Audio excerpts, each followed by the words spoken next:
Ya, shalom. Selamat siang, apa kabar? Senang kita bertemu kembali dalam Safe Community untuk ibadah hari Minggu tanggal 21 Januari tahun 2024. Hari ini kita limpah dengan syukur karena sekali lagi Tuhan mengizinkan kita untuk bertemu dan melayani Tuhan di tempat ini. Mari kita akan mulai ibadah kita dengan doa. Kami mengundang teman-teman untuk bangkit berdiri, juga teman-teman yang mengikuti secara online untuk bangkit berdiri, dan kita akan berdoa. Bapa kami di dalam surga, dimuliakanlah namamu. Bapa, hati kami limpah dengan syukur karena hari ini sekali lagi Tuhan, Engkau izinkan kami untuk datang ke rumahmu, Kau izinkan kami untuk melayanimu. Kami percaya Bapa, kami ada di tempat ini bukan karena kuat kuasa gagah kami.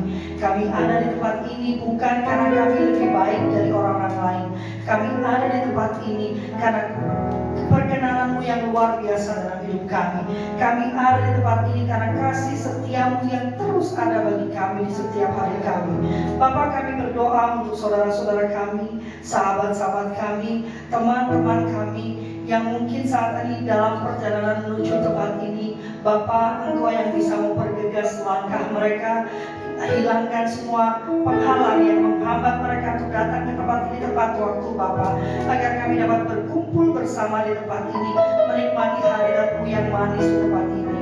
Bapa, kami juga membawa saudara-saudara kami, sahabat-sahabat kami, teman-teman kami yang mungkin sampai hari ini masih ragu-ragu untuk datang ke gereja-Mu Bapa. Hanya Engkau yang bisa menjamah mereka, Engkau yang bisa memanggil mereka Bapa, Engkau yang bisa memulihkan luka hati mereka. Karena kami percaya, hamba percaya Bapa, kerinduan mereka atas hadirat-Mu sama besarnya dengan kerinduan kami di tempat ini. Untuk itu Bapa, kami patahkan semua kuasa kegelapan yang mencoba menghentikan langkah mereka untuk datang ke rumah-Mu di dalam nama Tuhan Yesus. Hanya Engkau saja yang berkuasa dalam hidup kami, hanya Engkau saja yang bertahta dalam hidup kami. Bapa kami yang baik, kami menyerahkan ibadah kami pada siang hari ini, dari awal perkenanan hingga akhirnya, di dalam satu nama yang sudah mengampuni kami, nama yang sudah melayakkan kami, nama yang sudah mengkuduskan kami, nama yang terus memberkati kami. Di dalam nama Tuhan Yesus dengan penuh syukur kami berdoa.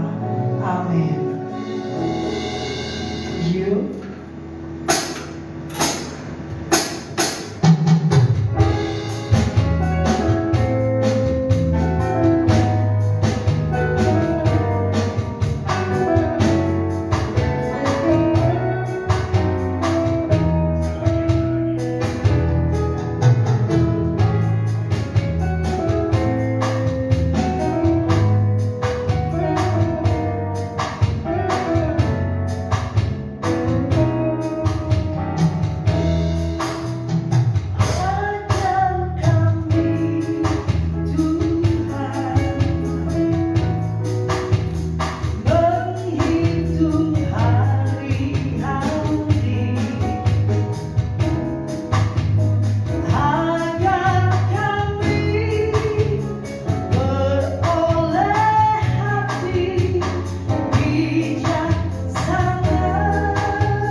kasih hari-hari ya.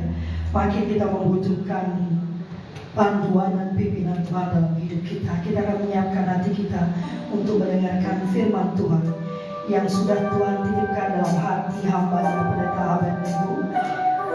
Dan kita akan menyanyikan satu pujian dengan satu keyakinan bahwa dari hari ke hari kita hidup dalam pengharapan, bukan karena kita tahu semua akan baik-baik saja, tapi karena kita tahu kita berjalan bersama Tuhan.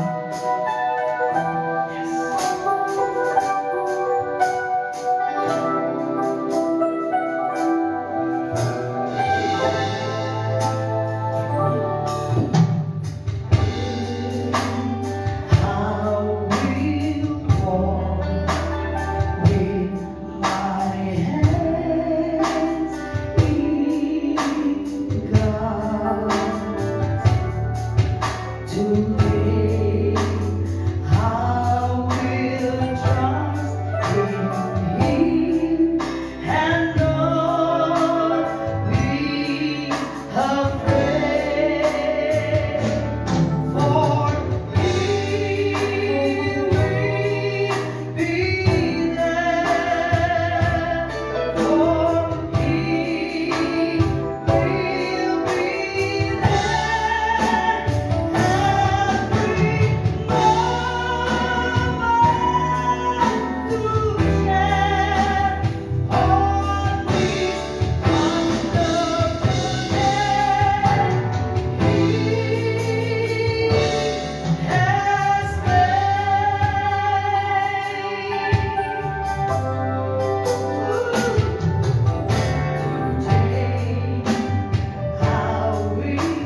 Kita berdoa.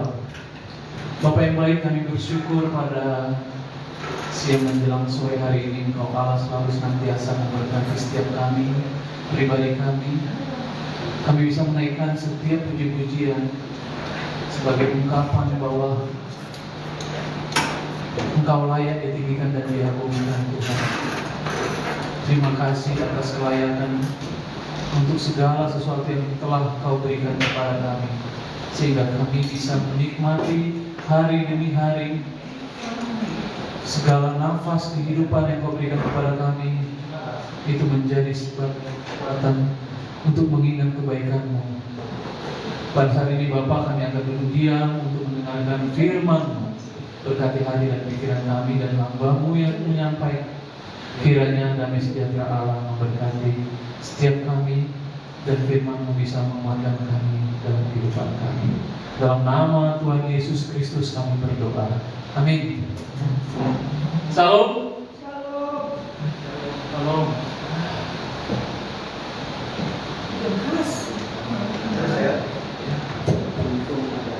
Pada siang hari ini menjelang sore, kita akan membahas suatu tema, yaitu suami pengasih. Ini sepertinya kayak ada sesuatu hal yang menarik. Kalau dipikir-pikir, kalau didengar oleh kaum feminis, mereka akan tersinggung. Apakah hanya suami yang memiliki jiwa pengasih? Apakah istri tidak punya? Gitu, ya kan? Karena seperti ada suatu diskredit gitu loh, seolah-olah hanya suami gitu loh. Padahal justru secara logika kita melihat kebaikan Tuhan itu, suami itu sebenarnya lemah. Kenapa lemah? Tuhan menciptakan wanita sebagai penolong.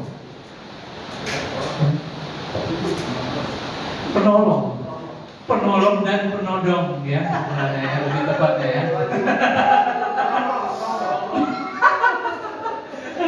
Jadi pengasih itu bisa diidentifikasikan sebagai apa? Sebagai sosok yang memberi sesuatu hal sehingga harus dilakukan setiap saat. Kalau kata pengasih berarti harus ada yang diberikan. Kalau tidak diberikan bukan pengasih, ya. Karena menurut KBBI, kalau sesuatu hal yang dikasih, itu dikatakan pengasih.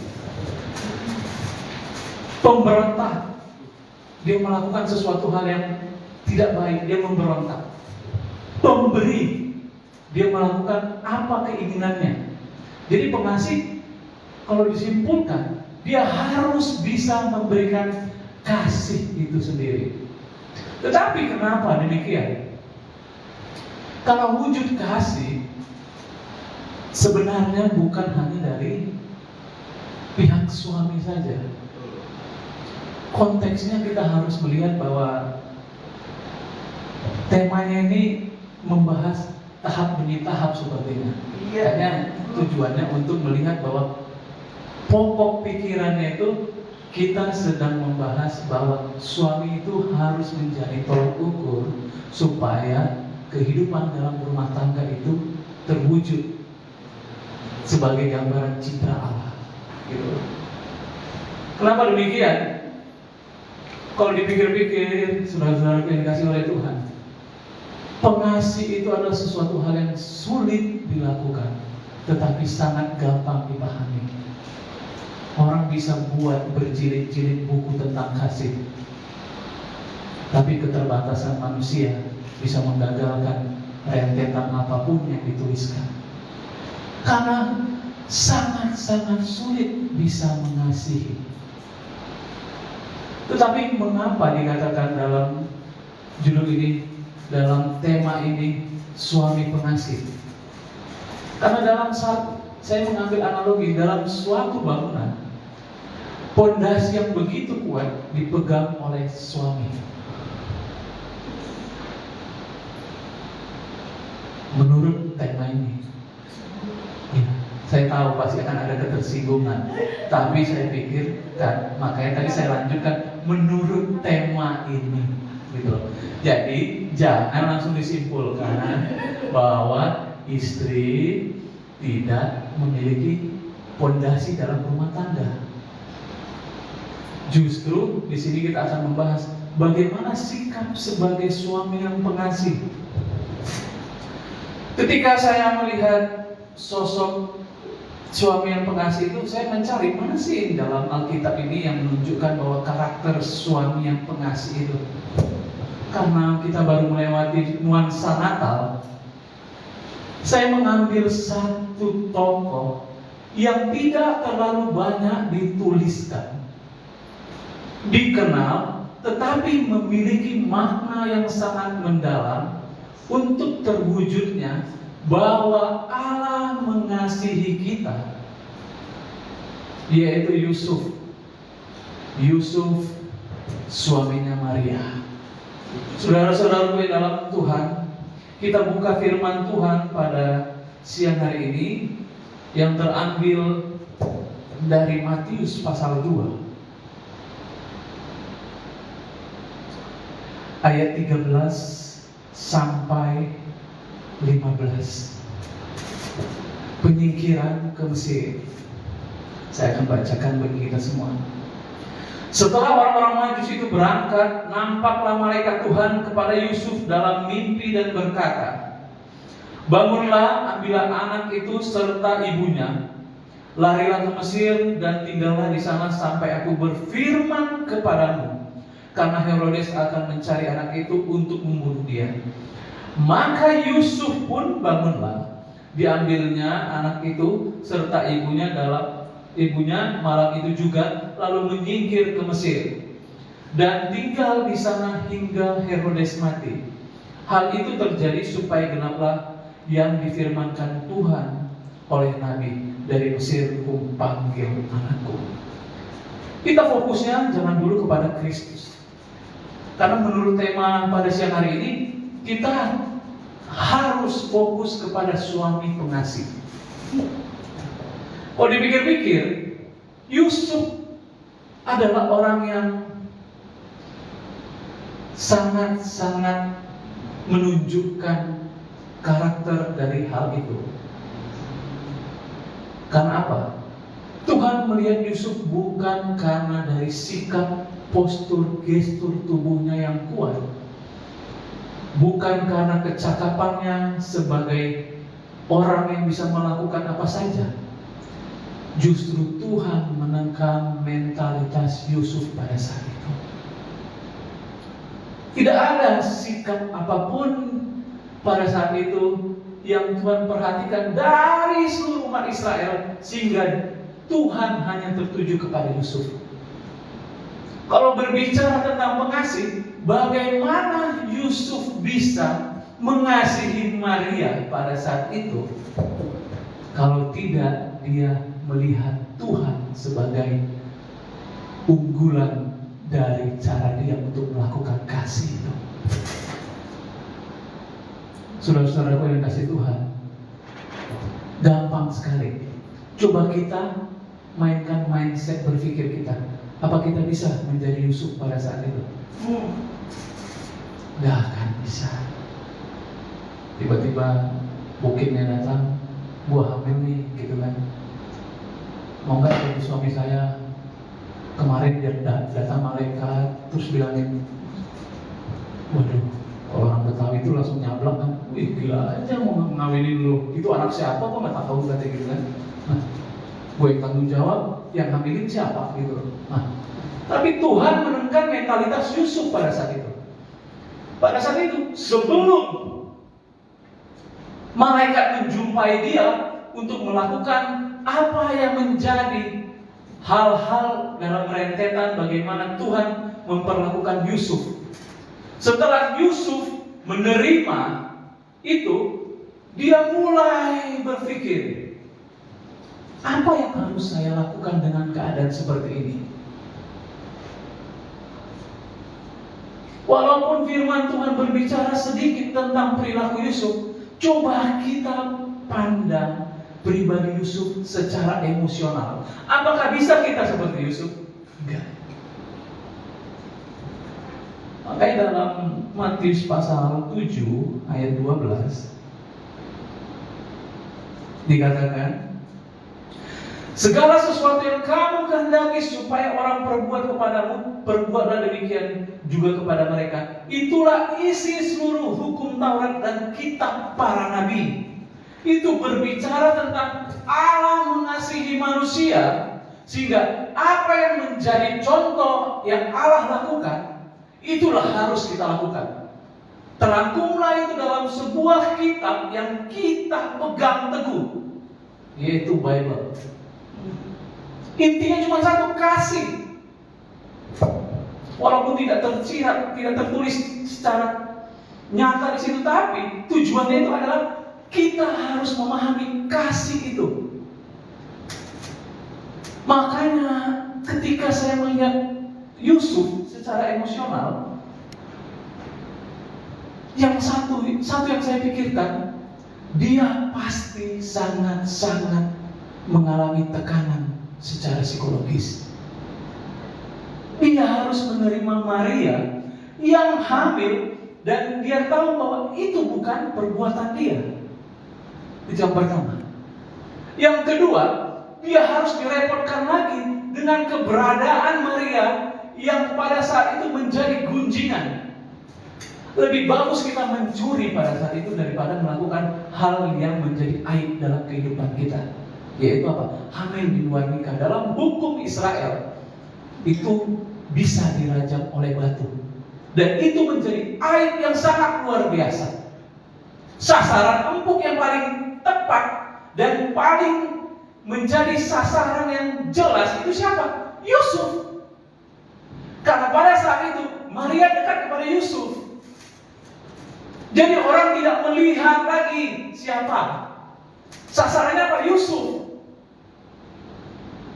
Tekanan mental itu bukan membuat Yusuf menjadi lemah, bukan membuat Yusuf menjadi marah.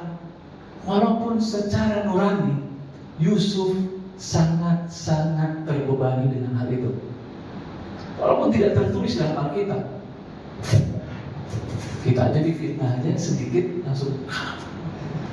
Apalagi kalau agak ke barat dan ke timur ya kan. Waduh, itu bawaannya tensi tinggi gitu kan. Jawa Timur, orang Timur ya kan. Timur lah pokoknya gitu, yang daerah-daerah timur itu. Kasih timur. Karena terlihat dari konsumsinya, ya. Yang dikonsumsi itu segala yang berkaki empat gitu loh. Tidak dibatasi oleh apapun. Jadi tensinya bisa meningkat gitu. Ini dia tidak memiliki alasan. Dia menerima semuanya, ocehan, aib yang dia terima, tetapi satu yang dia wujudkan, bahwa dia harus menanggung segala sesuatu hal yang Tuhan kasih. Dia tidak melihat bahwa yang Tuhan kasih itu adalah sesuatu yang buruk. Walaupun dia sempat mengalami pergoncangan secara pribadi. Saya percaya dia sebagai manusia sangat tergoncang pada saat itu. Tetapi goncangan itu mengalami perubahan yang signifikan, yaitu dia melihat bahwa Tuhan sedang membentuk pribadinya menjadi suami yang pengasih. Suami yang pengasih bukan ketika suami memberikan sesuatu hal yang diinginkan oleh istri dan anak-anaknya. Suami yang pengasih bukan memberikan segala kebutuhan yang dipenuhi, tidak. Tetapi suami yang pengasih menurut Alkitab ialah dia bisa melihat bahwa ada sesuatu hal yang berbeda dalam rumah tangganya, tetapi dia tahu jalannya kemana. Pada saat itu kita melihat bagaimana sikap Yusuf. Ketika pada saat itu Yusuf mendengar bahwa Maria hamil, Maria mengandung, secara mentalitas Yusuf sangat tertekan. Dan dia pun bergumul. Bukan hanya itu, orang-orang mulai mengasingkan diri dari mereka berdua. Namun di sini bukan hanya tekanan secara mentalitas lagi, udah sampai kepada sosial. Orang-orang mulai memperdaya mereka secara emosional sehingga mereka bisa mengalami tekanan yang begitu sangat tertekan. Tekanannya dalam segi pikiran, fisik, bahkan tekanan yang bisa menyangkut nyawanya secara pribadi. Kalau dipikir-pikir Bapak Ibu sekalian yang kasih Tuhan, ketika melakukan penyingkiran ke Mesir, di sini kita lihat dalam ayat 13, setelah orang-orang Majus itu berangkat, nampaklah mereka Tuhan kepada Yusuf dalam mimpi dan berkata, bangunlah, ambillah anak itu serta ibunya, larilah ke Mesir dan tinggallah di sana sampai aku berfirman kepadamu. Yang kita perhatikan di sini adalah ayat 14. Maka Yusuf pun bangun. Sosok suami yang pengasih adalah ketika dia mendengar bahwa Tuhan sedang berfirman kepadanya, ketika suami mendengar bahwa Allah memberikan suatu tanda dalam hidupnya, dia melakukan tanpa melihat apa yang terjadi dalam hidupnya. Yang udah menikah pasti akan merasakan ini, ya. Apalagi yang udah punya anak, Bapak Ibu sekalian, mulai mau masuk sekolah, mulai lagi dalam Natal dan Tahun Baru. Semua tekanan-tekanan secara finansial itu pasti ada. Saya aja yang belum punya anak secara pribadi mendapatkan hal itu. Tetapi dalam situasi tersebut, terkadang itu membuat kita mengerti bahwa Tuhan ingin menguji kemana kita dalam keadaan seperti itu. Apakah kita mengacaukan seluruh isi rumah tangga kita sehingga kita melakukan hal yang buruk? Tidak. Tetapi suami yang pengasih adalah saling menguatkan dan mengatakan bahwa tenang, Tuhan pasti akan memberikan sesuatu hal yang baik. Sehingga di sini dikatakan, ketika melakukan penyingkiran ke Mesir, Yusuf langsung bangun dan mengambil anak beserta ibunya Maria untuk pergi ke Mesir. Artinya apa? Tidak ada kata tunggu. Sebagai sosok suami yang mengasihi, kita harus mengerti ketika mendengar suara Allah, ketika merenungkan firman Tuhan, dan firman Tuhan itu berkata kepadanya secara pribadi, sosok suami pengasih itu harus mengerti bahwa Tuhan akan membentuk pribadinya melalui apa? Situasi-situasi sulit dalam hidupnya. Kadang kalau dipikir-pikir, mengasihi itu menguras tenaga. Karena kita akan merasakan situasi yang kalau dikatakan membebani orang lain, kalau tidak dikatakan akan membebani diri kita sendiri. Tapi pengorbanan selalu bersifat seperti itu. Ketika kita memikirkan sesuatu hal yang sulit, rasanya sebagai suami kita harus menelan mentah-mentah. Karena wujud kasih itu harus nyata. Dalam situasi terburuk pun kita harus tahu kepada siapa kita akan datang.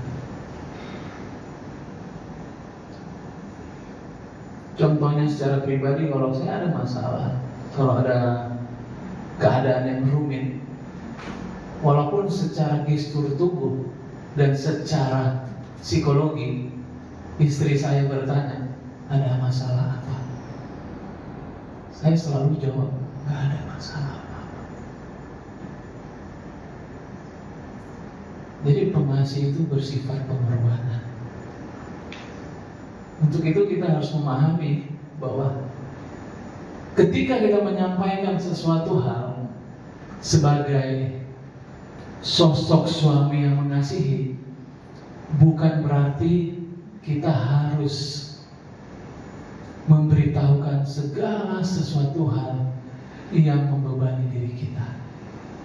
Tapi kita harus memiliki kerinduan secara pribadi bahwa kitalah fondasi utama dalam rumah tangga. Kalau ditanya dari mana? Kalau ditanya istri saya, nggak ada apa-apa dari sana. Ngapain ke sana? Nggak ada, kita cuma ngobrol aja. Padahal saya di situ sedang memperbincangkan bagaimana pekerjaan, urusan usaha atau apa. Tapi dia tahu dan memahami hal itu. Pada waktu Desember kemarin, kalau dipikir-pikir, kita itu tidak mungkin bisa pulang ke Kalimantan, Bapak Ibu yang dikasihi Tuhan, karena biayanya sangat besar. Sekali terbang ke sana, satu orang itu 2.500.000, 2 orang itu 5 juta, berdua 10 juta. Kalau dihitung-hitung secara finansial itu sangat besar. Tapi puji Tuhan, saya bisa hadir di tempat ini melewati problem itu. Karena apa? Tuhan tidak akan pernah meninggalkan segala sesuatu hal ketika kita menyampaikan kepadanya. Dalam konteks ini saya berkata bahwa secara pribadi saya tidak mungkin bisa. Tetapi Tuhan berkata, kalau aku bisa menebus engkau dari dosa, kalau secara materi itu hanya sangat-sangat sedikit untuk dibicarakan. Berkali-kali saya berbincang dengan Kak Rima. Aduh, gimana? Jadi pulang? Aduh, pulang aja sendiri, suruh istrinya pulang. Istri saya punya iman sendiri. Dia bilang, enggak, harus ikut. Tapi puji Tuhan, Tuhan cukupkan segala sesuatunya. Jadi itu juga menjadi tolak ukur bagaimana suami pengasih bisa menjadi dampak dalam rumah tangga. Kalau pondasinya udah runtuh dan rusak, bagaimana kita bisa melakukan sesuatu hal yang baik dan berkat itu bisa berjalan dengan baik kepada kita. Oleh sebab itu, di sini kita bisa melihat Yusuf menjadi sosok suami yang pengasih karena dia ketika mendengar sabda dari Allah, dia tidak berkata tunggu, dia tidak berkata sebentar Tuhan, dia tidak berkata tunggu dulu, jangan dulu Tuhan, saya masih stres, saya masih memiliki beban. Tidak. Tetapi pada saat itu dia langsung bergegas. Bergegas bukan untuk menggapai sesuatu hal yang bisa dinikmati. Bergegas bukan untuk sesuatu hal yang menyenangkan, tetapi bergegas dalam suatu tekanan. Dia tetap memberikan wujud kasihnya. Maka Yusuf pun bangun dan diambilnya anak itu serta ibu yang malang itu juga lalu menyingkir ke Mesir. Bagaimana dalam keadaan seperti ini kita melihat Yusuf dalam tekanan mental harus pergi ke Mesir, di mana pada saat itu perjalanan dari Israel ke Mesir harus melewati padang gurun yang rumit. Tekanan mental itu selalu ada dalam pikiran Yusuf. Kenapa aku harus menanggung semuanya? Kenapa aku harus memikul semuanya ini? Di samping dia memikirkan hal itu, dia harus bisa melihat ke kanan ke kiri. Karena apa? Herodes sedang mengejar mereka, ingin membunuh Yesus. Tetapi Yusuf melihat dari segala sesuatu hal yang dia alami, ada Tuhan yang menyertai. Sosok lagi yang menjadi master plan dalam wujud suami pengasih adalah Abraham. Abraham ini kalau dipikir-pikir bapak orang beriman, tetapi melewati siklus yang luar biasa. Karena apa? Iman yang dibentuk oleh Abraham bukanlah iman yang biasa, tetapi iman yang berdasarkan bahwa segala sesuatu hal yang dia terima benar-benar diyakini oleh kasih Allah dulu terhadap dia secara pribadi. Ketika dia mendambakan seorang putra, dan putra itu semakin hari semakin besar, Ishak, dia mengasihi anaknya, tetapi Tuhan meminta untuk Ishak disembelih.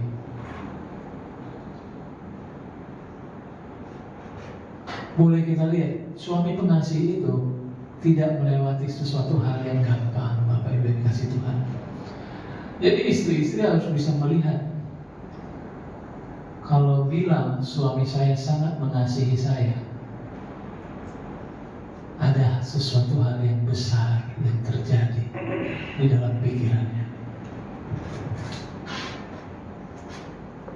Kalau sampai nanti Bapak Ibu yang dikasih Tuhan, tiba-tiba dalam suatu perkumpulan, tanya aja sama istrinya untuk mengetahui beban suaminya yang dia pikul. Apakah suami Anda mengasihi Anda? Iya. Berarti kita bisa melihat secara barometer 75% beban yang dialami sangat besar. Pasti. Karena kasih itu sifatnya cuma satu, didasari dengan apa? Pengorbanan.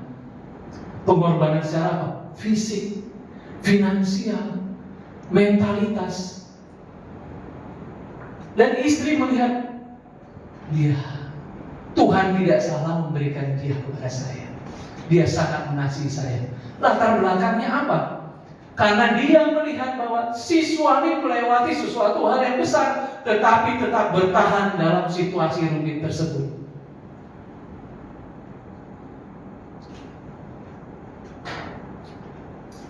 Karena menjadi sosok pengasih itu gak gampang.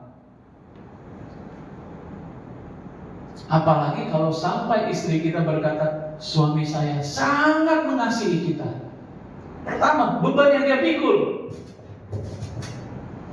Ketika suaminya, misalnya seorang pelaut, pergi ke sana, keluar sana, jumpa dengan sosok yang lebih cantik lagi, lebih indah lagi,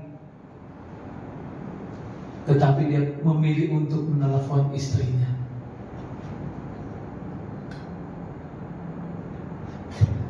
Makanya coba diingat ya, suami apa istri-istri ya, ketika kita pernah mendengar kalimat harta, tahta, dan wanita. 3 unsur ini yang mengacaukan hidup suami. Harta bisa terjebak dalam situasi yang rumit. Tahta makin terjebak dalam situasi yang rumit. Sampai ke wanita, ini bukan rumit lagi, udah kacau malam. Tapi ketika suami pengasih, pasti akan melewati hal tersebut. Makanya kadang istri saya, jujur secara pribadi, ketika kita jalan di mall itu, saya secara normal sebagai laki-laki, ketika melihat perempuan yang cantik, saya pasti lihat. Terus dia balik senyum, cantik ya kan? Ya cantik dong, diciptaan Tuhan, nggak boleh. Saya pasti lihat perempuan. Saya bilang, kalau sampai saya melihat laki-laki yang ganteng, kamu boleh tinggalkan saya bilang. Karena apa? Secara normal. Makanya banyak sekali yang harus lihat. Kadang-kadang istilah ini menjebak saya dengan pertanyaan-pertanyaan. Waktu kita nonton ini kan, waduh, nonton. Cantik ya, kata dia. Saya udah berpikir dalam hati, ini pasti ada pertanyaan berikutnya ini. Jebakan. Gitu. Cantik deh ya. Ih cantik dia. Hidungnya agak-agak gimana gitu. India Pakistan gitu kan, tipikal saya. Terus langsung dia bilang, oh gitu. Cantik mana dengan saya? Katanya. Waduh. Lain itu ceritanya. Cantik yang sama. Iya. Tapi saya tetap harus jujur secara pribadi. Saya mencintai kamu, tapi jangan marah kalau memang dia lebih cantik. Dia kalah secara physically gitu loh. Secara tubuh dia memang istri saya bilang kulit, dia lebih cantik. Tuhan ciptakan manusia itu berbeda-beda. Tapi keunggulan dari kamu itu apa?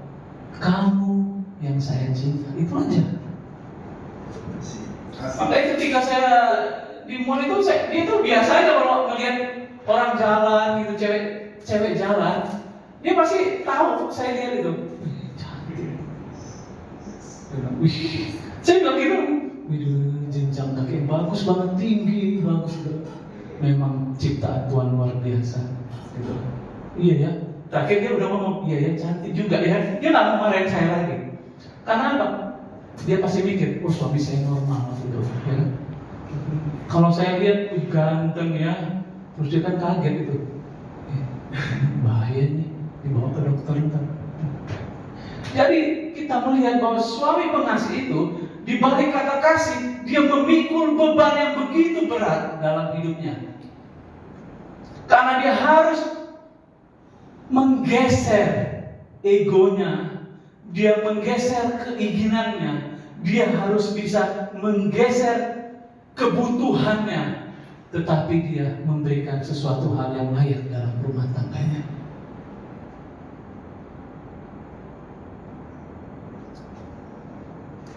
Itulah yang dilakukan Yusuf. Kalau dipikir-pikir, Yusuf melakukan hal itu bukan lagi karena keinginan dagingnya, tetapi dia melihat bahwa Tuhan lebih dulu mengasihi dia, sehingga dia harus melakukan apa yang menjadi maksud dan tujuan Tuhan dalam hidupnya. Karena tidak akan mungkin Yusuf bisa melakukan itu tanpa semangat, tanpa Roh Kudus yang memampukan dia, dan tanpa hasrat mencintai Tuhan lebih dulu. Gak bisa Yusuf lakukan itu. Gak akan bisa Yusuf melakukan itu tanpa dia melihat ada sosok yang lebih dulu mengasihi dia. Sehingga dia bergegas. Sampai pada saat itu, kalau kita melihat rentetan dalam Injil Sinoptik, tidak terdengar wujud Yusuf setelah Yesus semakin dewasa. Gak ada lagi. Karena apa? Cukup sampai di situ. Cukup sampai di situ Yusuf memperkenalkan dirinya bahwa dia adalah sosok yang menjadi suami yang pengasih. Karena apa? Beban yang dia pikul, beban yang dia rasakan secara mentalitas, secara psikologis, dan secara sosial sangat-sangat besar. Tetapi ketika Roh Kudus ada di dalam hatinya, dia tidak lagi terbeban dengan hal itu. Dia lakukan atau maunya Tuhan. Makanya tadi kalau dikatakan dalam Matius pasal 7, segala sesuatu hal yang dilakukan itu terkandung di dalamnya itu, wujudnya itu kasih. Karena disitulah kita para nabi. Kesimpulannya di situ. Tidak ada lagi inti dari Bible, dari Alkitab itu kalau bukan kasih Allah. Bagaimana kita bisa mengasihi orang lain? Dan parahnya lagi Yohanes berkata, bagaimana kamu bisa mengasihi orang sementara bagaimana engkau bisa mengasihi aku yang tidak kelihatan, sementara sesamamu sendiri kamu tidak mengasihi. Maaf, di situ jalan yang paling dekat apa?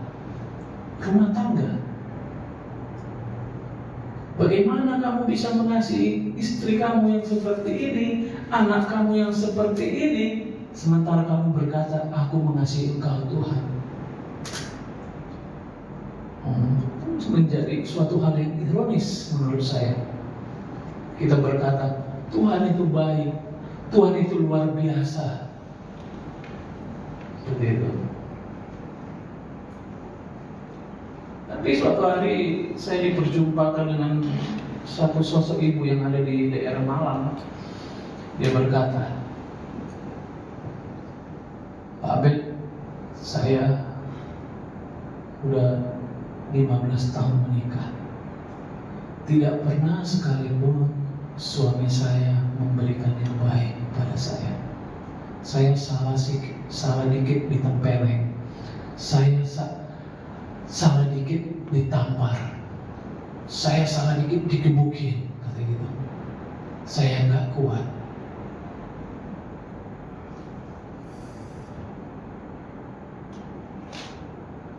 Saya bilang, yang tahu keadaan ini secara pribadi dan pergumulan ibu hanya ibu dan Tuhan. Ibu mengambil waktu untuk berbicara kepada Tuhan dan Tuhan akan memberikan sesuatu hal yang terbaik bagi keputusan ibu. Kalau saya menganjurkan untuk ibu berpisah dengan suami, saya salah.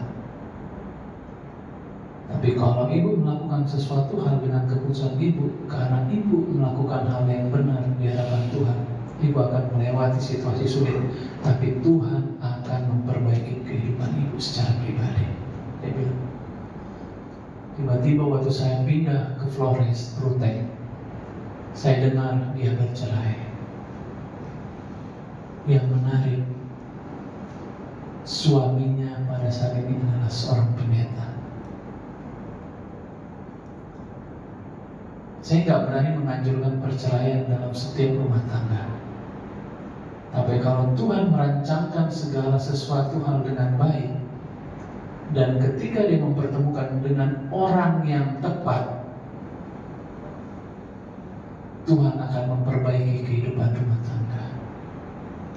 Jadi suami yang pengasih adalah suami yang benar-benar melihat bahwa Tuhanlah yang menjadi fokus dalam kehidupannya.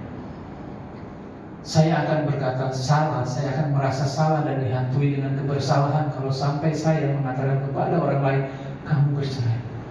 Tapi kalau dia mengambil keputusan dan dia mengatakan bahwa Tuhan, aku lelah dan seperti ini, dan apapun yang dia alami, kemudian dia bersujud di hadapan Tuhan, dan satu fokusnya hanya Tuhan saja yang dia andalkan, Tuhan akan memperbaiki. Makanya di dalam Alkitab dikatakan, walau dosamu seperti apa, Bapak Ibu yang kasih, seperti merah seperti kain kermisi, tetapi Tuhan akan mengubah menjadi putih seperti kain salju. Tuhan akan mengubah segala sesuatunya. Ini harus dipikirkan secara matang. Saya bukan menyarankan dalam rumah tangga yang terburuk sekalipun harus bercerai, tidak. Tetapi kita harus bergantung kepada Tuhan, dan Tuhan akan memberikan jalan keluar dari segala kehidupan kita.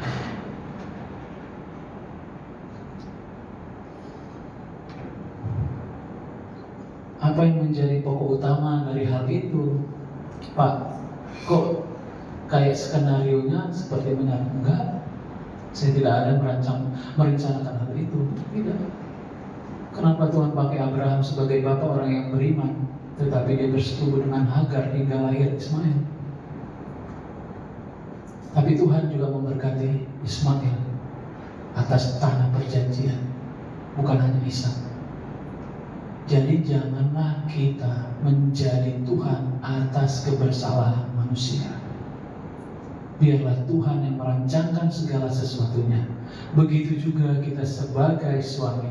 Ini rentetan cerita agar kita sebagai suami-suami yang memiliki latar belakang atau kesalahan bisa mengubah hidup kita menjadi lebih baik. Karena dalam kehidupan kita secara pribadi, Tuhan akan membentuk rumah tangga itu menjadi lebih baik kalau pondasinya memang tepat dan kuat. Kalau secara fisik, siapa yang bisa mengalami tekanan seperti itu? Nggak akan bisa. Hanya Tuhan yang bisa mengubah segala sesuatunya. Pada saat itu Yusuf mengalami tekanan yang luar biasa, tetapi dia tidak meninggalkan Maria. Karena dia melihat bahwa hal sekecil ini, hal yang sekacau balau ini, bisa Tuhan rubah menjadi damai sejahtera. Sehingga prosesnya tepat. Karena apa? Yusuf memandang Tuhan pasti akan mengubah segala sesuatunya. Tuhan kecewa dengan Abraham. Tuhan kecewa atas dosanya yang tidak mendengar bahwa Allah akan mewujudkan keinginan untuk memiliki anak. Tapi apakah Tuhan akan meninggalkan Abraham? Tidak. Justru dia mengasihi Abraham. Dari perempuan mandul yang tidak bisa menghasilkan anak, lahirlah keturunan sampai Kristus.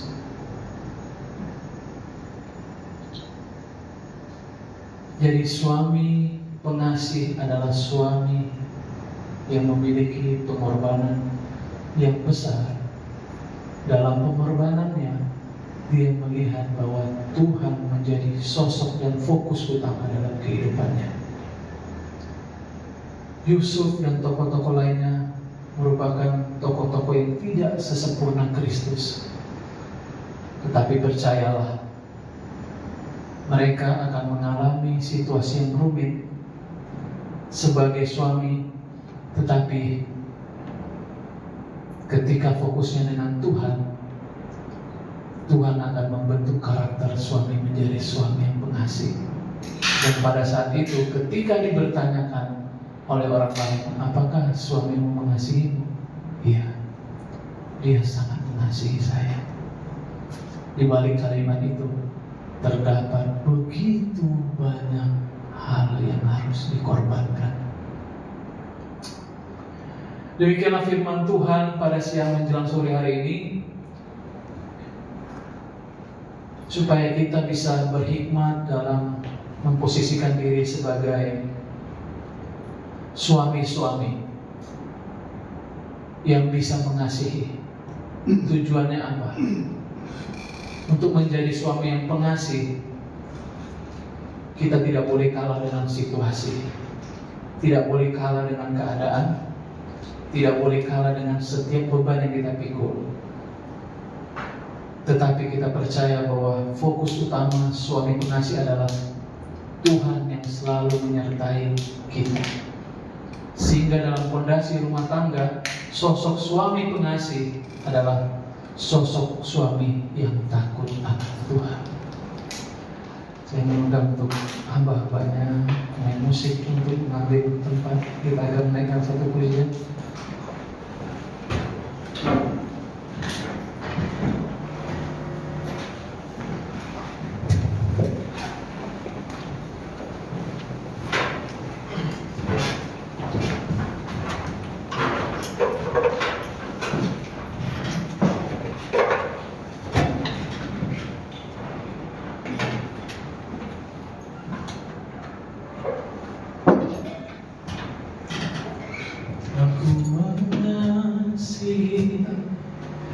Engkau Yesus,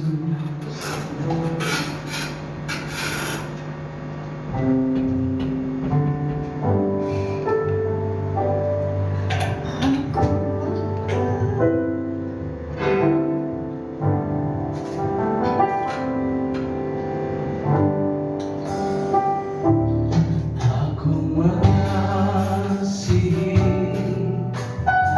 Engkau Yesus dengan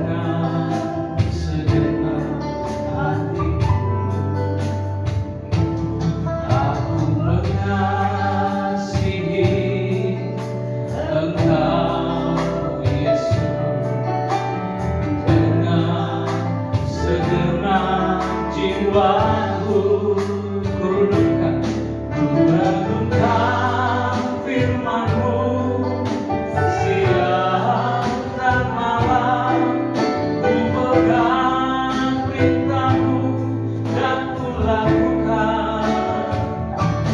Engkau tahu ya Tuhan, tujuan hidupku hanyalah untuk menyenangkan hatimu.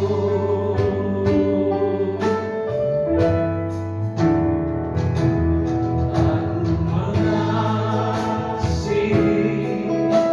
Engkau Yesus. Itu bagi berdiri dengan segenap hatiku.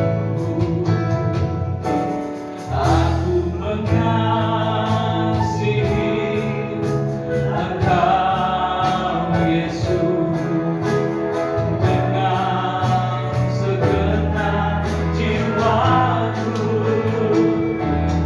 Ku renungkan firman-Mu siang dan malam, ku pegang perintah-Mu dan ku lakukan. Engkau tahu ya Tuhan, tujuan hidupku hanyalah untuk menyenangkan. Ku renungkan firman-Mu siang dan malam, ku pegang perintah-Mu dan ku lakukan.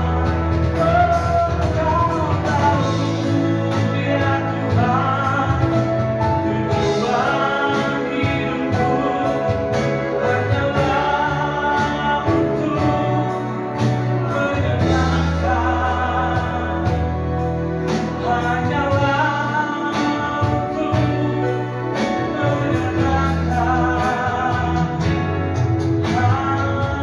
hatimu.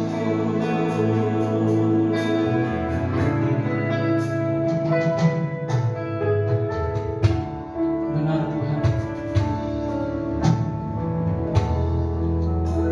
suami yang pengasih bukan karena suami yang tidak terlepas dari beban. Suami pengasih bukan suami yang tidak terlepas dari godaan. Suami pengasih bukan suami yang tidak terlepas dalam situasi terburuk sekalipun. Tetapi suami pengasih adalah suami yang bertahan dalam situasi sulit. Dia melihat bahwa Tuhan adalah menjadi sosok yang berpengaruh dalam hidupnya. Ketika dia melewati situasi tersebut, dia tahu Tuhan yang menjadi fokusnya untuk melakukan segala sesuatu yang benar di hadapan Tuhan. Karena dia percaya kalau dia mengasihi Allah yang luar biasa itu, dia terlebih dahulu bisa mengasihi istrinya. Istrinya yang pada saat itu mungkin dalam keadaan yang baik. Dia akan mengasihi anaknya yang pada saat itu anaknya mengalami dalam situasi yang buruk sekalipun. Bahkan dalam situasi rumah tangga yang sesulit apapun, dia mampu menunjukkan bahwa Tuhan yang akan menolongnya. Wujud kasih itu terlebih dahulu diterima oleh sosok suami yang benar-benar bisa mengandalkan Tuhan. Bapak yang baik, Engkau Allah yang melihat dalam situasi apapun. Bukan hanya suami, tetapi setiap istri menjadi produk dalam kehidupan orang-orang yang takut akan Tuhan. Tuhan akan memberkati suami, istri, dan rumah tangga setiap orang yang mengandalkan Tuhan. Dan hamba percaya Tuhan tidak akan meninggalkan suami, istri, atau anak-anak yang selalu memberikan segala pergumulannya kepada Tuhan. Karena kami percaya Bapa, Engkau tidak akan pernah melepaskan pandangan-Mu bagi setiap kami yang mengandalkan Engkau. jadikan kami di tempat ini sosok suami-suami yang mengasihi Engkau Tuhan terlebih dahulu, sehingga kasih-Mu memperbaiki cara pandang kami melihat situasi-situasi yang ada.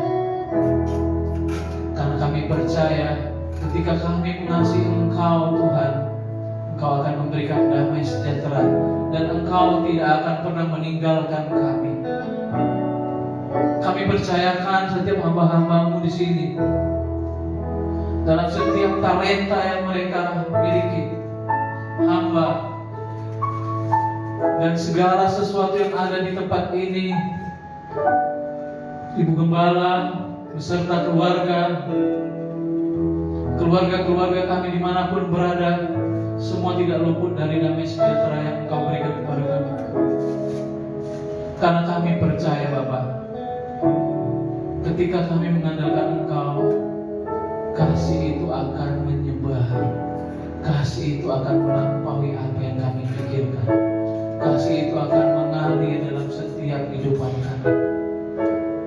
Engkau memakai setiap pribadi kami dalam setiap keadaan apapun. Kami tahu Tuhan, ketika Engkau mengasihi kami, bukan berarti Engkau memanjakan kami dengan segala sesuatu yang ada di dunia ini. Tetapi wujud kasih-Mu adalah Engkau tidak akan pernah meninggalkan kami Tuhan. Engkau selalu akan menemani kami di saat kami merasa senang, dan Engkau selalu akan merangkul kami di saat kami merasa lelah. Itu adalah wujud kasih-Mu, sehingga kami bisa mengasihi setiap orang dan menyaksikan bahwa kasih Allah itu bisa menularkan kepada setiap orang. Setiap orang yang mengandalkan Tuhan, orang-orang akan melihat bahwa ada surat Kristus di dalamnya. Semakin hari, semakin banyak orang akan melihat bahwa dia adalah produk dari kasih Kristus. Dia adalah wujud dari kasih Kristus, sehingga setiap orang akan berkata, Yesus adalah Tuhan dan Juru Selamat melalui kesaksian kami.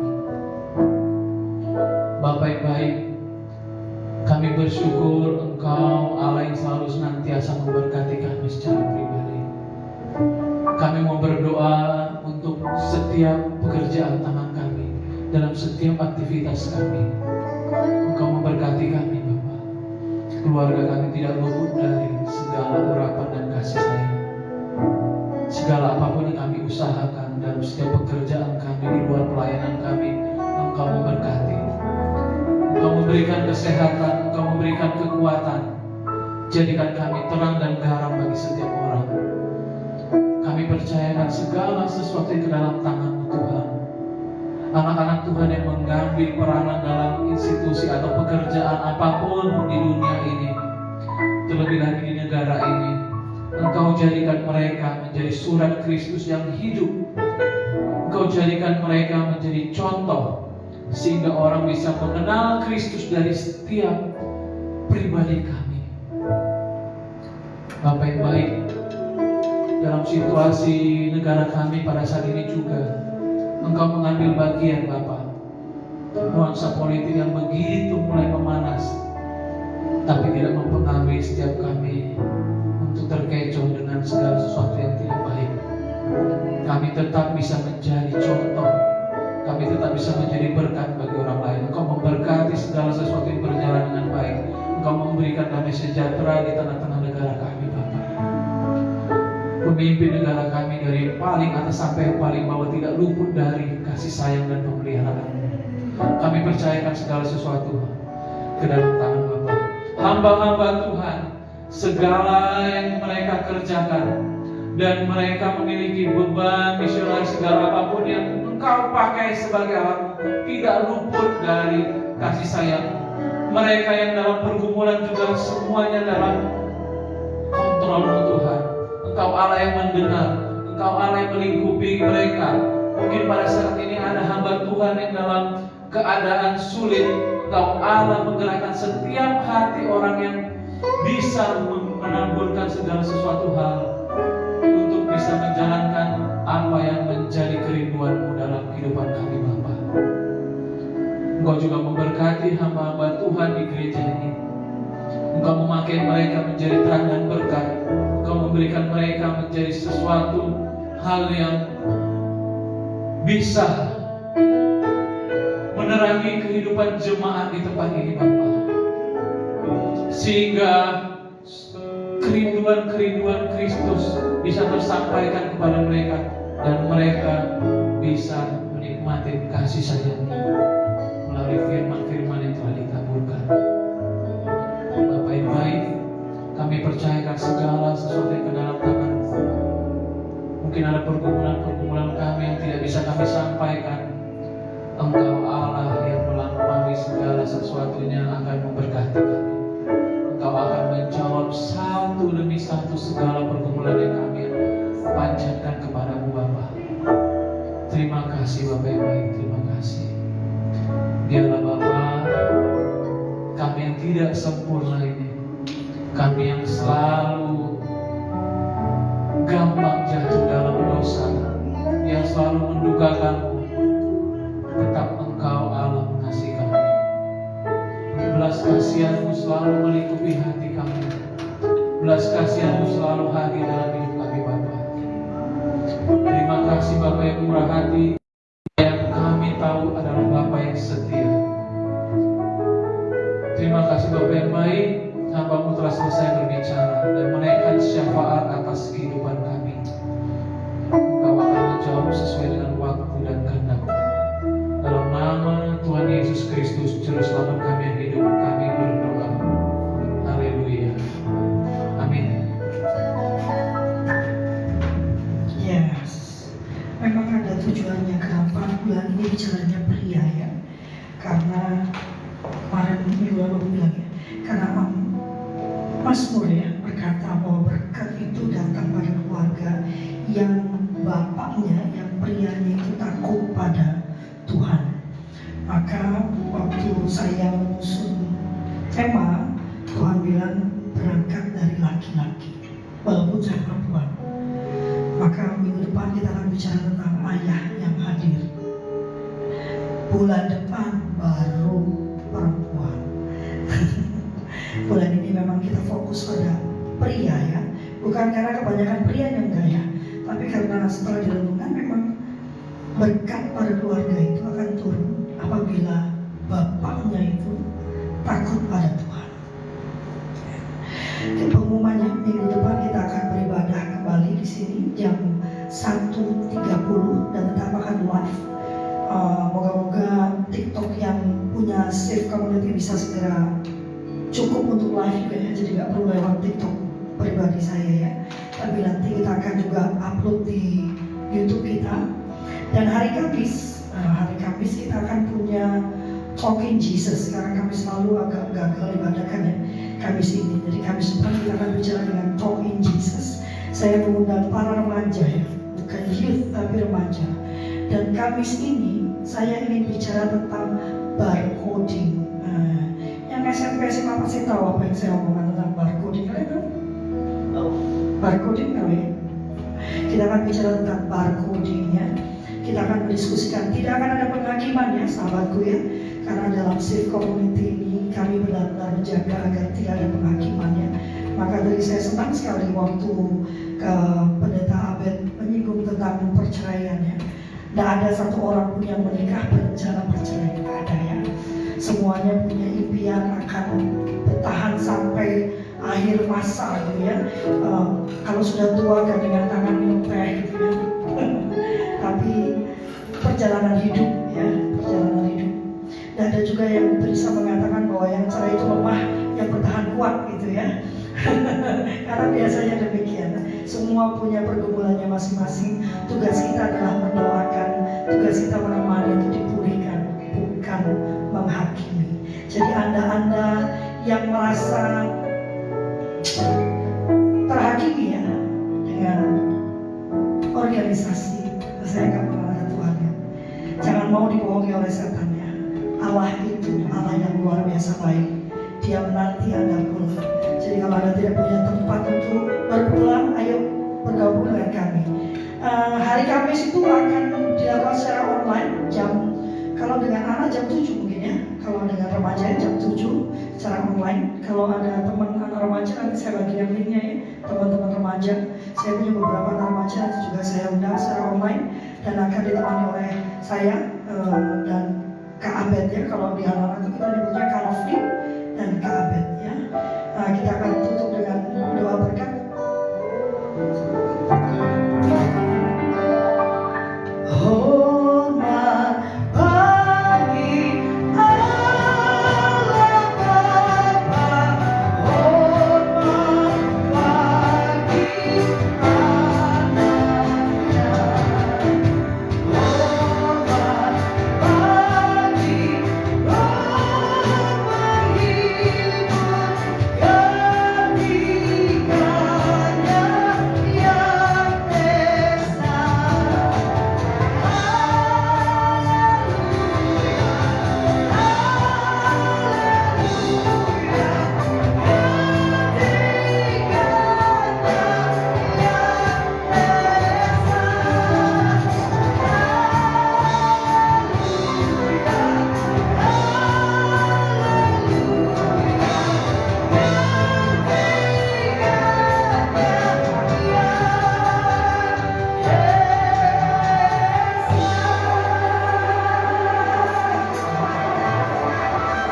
Mari kita mengangkat hati kita kepada Tuhan Allah kita dan menerima berkat-berkat daripadanya. Tuhan memperlengkapi dengan segala yang baik untuk melakukan kehendak-Nya dan mengajarkan di dalam kita apa yang berkenan kepadanya oleh Yesus Kristus. Bagi Dialah kemuliaan sampai selama-lamanya. Tuhan memberkati engkau dan melindungi engkau. Tuhan menyinari engkau dengan wajah-Nya dan memberi engkau kasih karunia.